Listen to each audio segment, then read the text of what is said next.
How to like algoro click sound effect. इस तरीके का एल्गोरो क्लिक साउंड कैसे यूज़ करता है, किस तरह यूज़ करता है, ये इस वीडियो में मैं आपको एडिट करके बताऊंगा।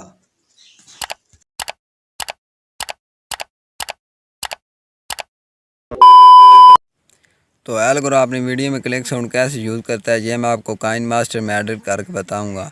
तो यहाँ पर मैंने लिखा हुआ है how to get first 100 subscriber, और जिसको आपने क्लिक इफेक्ट देना है उस टेक्स्ट को आपने अलग से लिख लेना है। तो नीचे मैं लिख लेता हूँ इन 2021। तो आपने सेम कलर और सेम फॉन्ट इसको दे देना है। और अब आपने 2021 टेक्स्ट पर जाकर कट वाले ऑप्शन पर जाकर जो थर्ड वाला ऑप्शन है उस पर आपने क्लिक कर देना है। तो ये दो पार्ट में डिवाइड हो जाएगा। अब आपने अगले पार्ट को वाइट कलर दे देना है, या जो आपकी मर्ज़ी है वो कलर आपने दे देना है।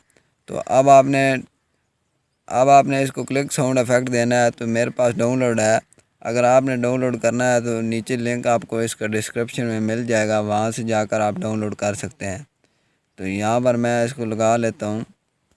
यहाँ पर लगाने के बाद आपने अच्छी तरीके से इसको सेट कर लेना है, जहाँ पर आपने क्लिक साउंड इफेक्ट देना है। अब आपको मैं प्ले करके दिखा देता हूँ।